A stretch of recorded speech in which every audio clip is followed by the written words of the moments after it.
خیلیا میگن خواستن توانستن. طبق قانون جذب ما به هر چیزی که بخوایم توی زندگیمون میتونیم برسیم. بریم ببینیم آیا واقعا اینطوریه.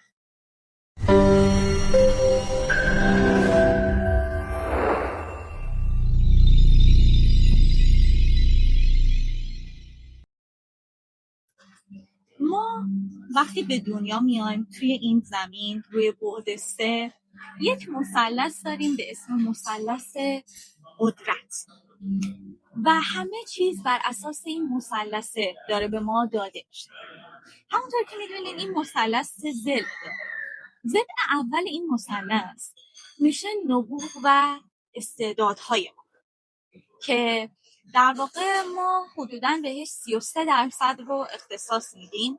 البته برای هر شخصی این درصد متفاوت، زیاد و کمتر میشه طبق رسالتی که روی این زمین داره که جلوتر بهتون میگم که چطوری بفهمیم چند درصد. و ما پیش‌فرض میذاریم 33%.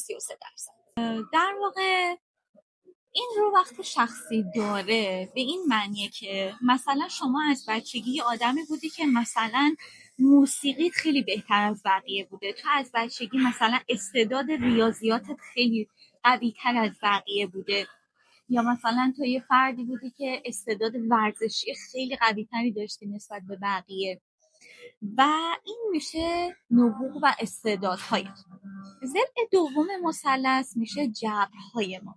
جبرهای ما چیزایی هستن مثل این که شما در واقع مثلا توی یک لوکیشن به دنیا میای، وقتی با یک پدر مادری به دنیا میای و زندگی میکنی، وقتی در یک خانواده‌ای هستی، لهجت و مثلا که دختری یا پسری، اینا همگی میشن جبرهای تو، یعنی چیزهایی که تو نمیتونی تغییرشون بدی. مثلا یه سریال رو دیدین میگن که خدای چی شد مثلا منو 2 قدم اونورتر به دنیا میآوردی. خب این دقیقا همین چیزاییه که تو نمیتونستی تغییرشون بدی، میشن جبرهای تو. میریم ضلع سوم مثلثمون که این ضلع میشه انتخاب ها، یعنی اونجایی که قانون جذب میاد وسط. یعنی این که تو میتونی چه رشته‌ای بری، چه کاری میتونی بری، چه چیزهایی رو میتونی انتخاب بکنی که دوست داری، چه مهارت‌هایی میتونی داشته باشی، چطور فکر کنی، چطور عمل کنی، مهاجرت کنی، چه رشته‌ای بری. و ترکیب هر ستای اینها مثلث قدرت شما رو توی این زندگی دارن میسازن و خیلی نکته مهم و اساسی توی این زندگی. و ممکنه شما توی این زندگیتون از هر کدوم از اینها یک در واقع درصدی بهتون داده بشه. مثلا ممکنه که مثلا نبوغ شما 10% باشه، خب انتخابات هم 10% باشه. یعنی تو یک فردی هستی که داری 80% رو جبرهای زندگیت در واقع زندگی میکنی و پیش میری. و تو یک فردی بودی که مثلا از بچگی انتخابهای خیلی کمی داشتی، مثلا شاید ورزش نمیرفتی به دلیل اینکه شاید مثلا یک نقص عضوی داشتی و این جبر تو بوده، چیزی بوده که تو نمیتونستی تغییرش بدی. یا مثلا یه فردی بوده که توی یک مثلا توی یک روستای دور افتاده یک کشوری داری زندگی میکنی، یا کشوری که مدام توی تضاد و چالشه، مثلا مثل یک مثلا روستای دور افتاده در مثلا افغانستان که الان مثلا دچار چالش و اینها. یا مثلا وقتی چیزی کلا چالش داره و نمیتونستی تغییرش بدی، بهش میگیم جبر روزگار و شما دچار این موضوع شده بودید. حالا فرض کنید ما بیایم به یه همچین فردی بگیم که تو به هر چیزی که بخوای میرسی و هر چیزی که بخوای برات میسر میشه.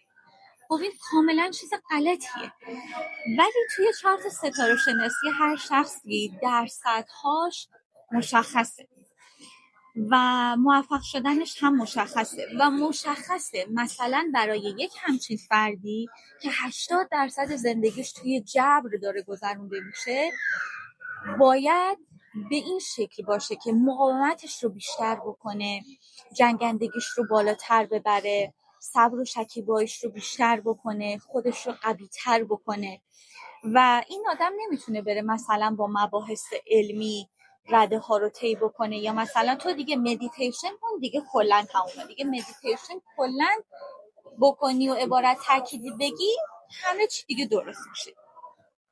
خب قطعا این موضوع الان یه موضوع خنده داری.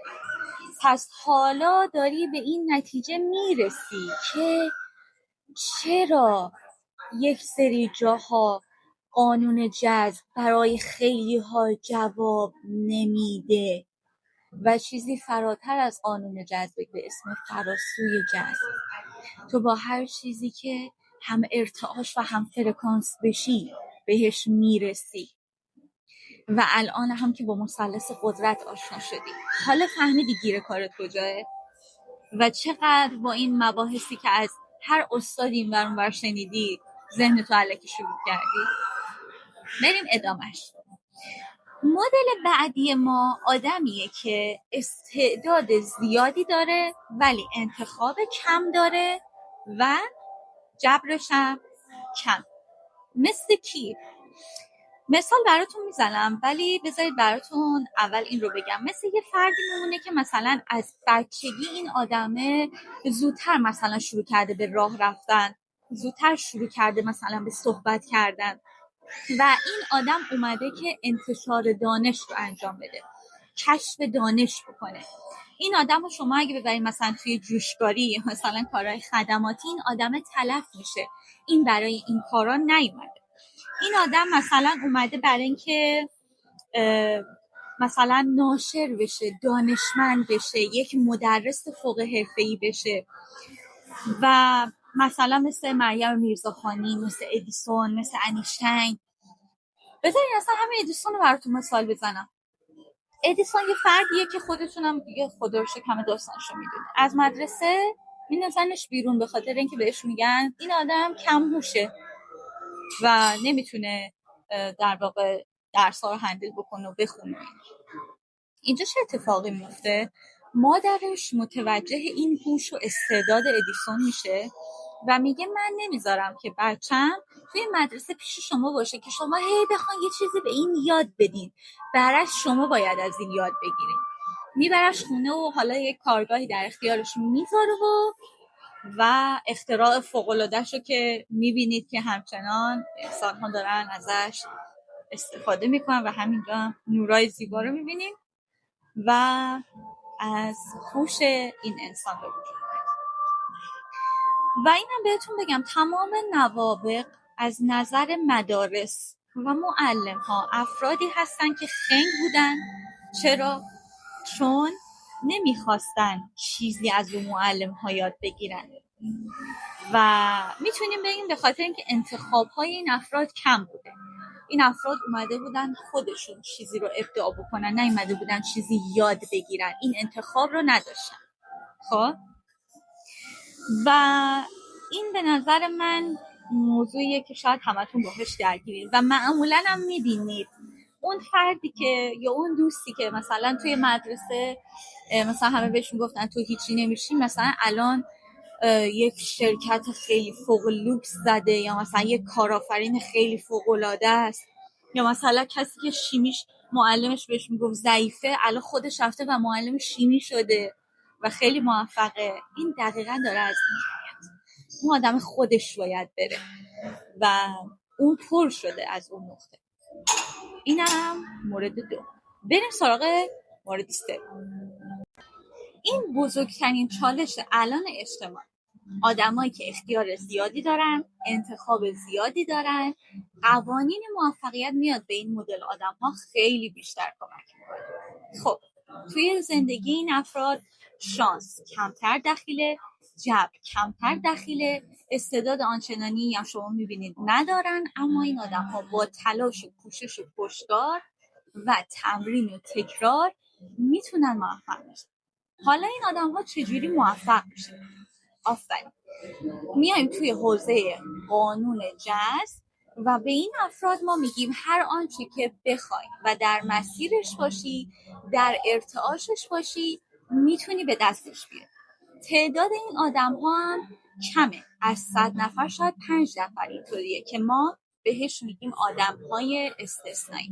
آدم‌هایی هستن که توی مدرسه شما هم بودن، آدم ضعیفی بوده، یادگیریش خوب بوده، استعداد داشته، آدم انگیزشی طوری بوده، مقاوم بوده، رفته توی یه سری مهارت‌ها یاد گرفته و اومده مثلا توی املاک، چه میدونم، مثلا اومده توی جواهرات، اومده توی ترید، اومده کارآفرین شده.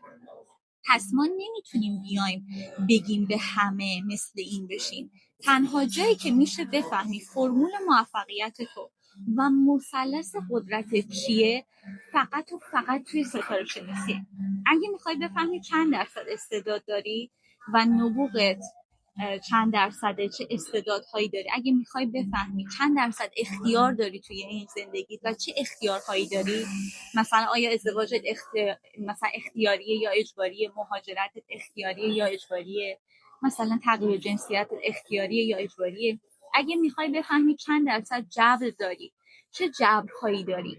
مثلا ممکنه شما تا آخر عمر دنبال یه پسر یا دختری باشی که شاید واقعا این شخص سهمتون نباشه، دنبال یه رشته‌ای باشی که شاید جبر روزگار نمیخواد توی اون راه بری، خب، و یه کاری رو میخوای انجام بدی به زور که جهان نمیذاره و همش به بنبست میخوری. اگه میخوای بفهمی اینا فقط توی چارت ستاره شناسی توه، تو مشاوره خصوصی مشخص میشه، ولی اینا که بهت گفتم رو برو تحقیق کن، ببین جهان کدومش رو جلوی پات میذاره. مثلا اینکه شما برای یه هدفی به دنیا اومدین، برای یک استعدادی به دنیا اومدی، جهان میتونه با نشونه‌های مختلف به شما بگه و بیا به حرفم عمل کن. خواهش میکنم، جهان میتونه با نشونه‌های مختلف، با آموزش اینا رو جلوی پات بذاره، با یک معلم، با یه تضاد جلوی پات بذاره. مثلا توی یه منطقه به یه تضادی میخوای از طریق قانون وضوح، از طریق تضاد اینا رو به جهان بگی.